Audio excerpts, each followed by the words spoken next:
অন্যায় করেছে। আমার খতিয়ানে কি লেখা আছে? আপনার খতিয়ানে যে মহারাজ ওনাদের মৃত্যুদণ্ড হতে পারে। ওদের দুজনকেই গরম তেলে ফেলে উল্টে আর পাল্টে ভেজানো। কিন্তু না মহারাজ, ওনারা ভুল করেছেন, ওনাদের মনে তো ক্ষমা করে দেন এবং পরবর্তীকালে যাতে ভুল না করে তার জন্য সুপরামর্শ দিয়ে দেন। বৃহস্পতিবার বেলা তখন 12টা। হঠাৎই পাঁচলার রাস্তায় ঘুরতে দেখা গেল ধর্মরাজ বা যমরাজকে। শুধু কি তাই, তার সঙ্গে রয়েছে চিত্রগুপ্ত এবং বিচিত্রগুপ্ত। কিন্তু ব্যাপারটা কি?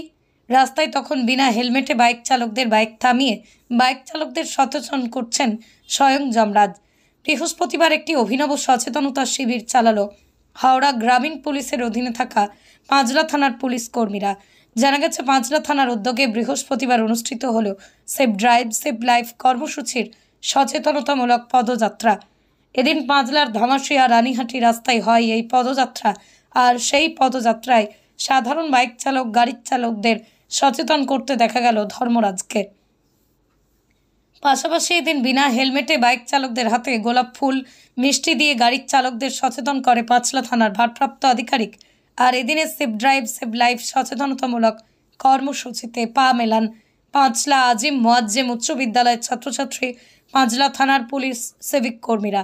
পাশাপাশি এদিনের এই সচেতনতা পদযাত্রায় উপস্থিত ছিলেন হাওড়া গ্রামীণ জেলা পুলিশের একাধিক শীর্ষ কর্তা।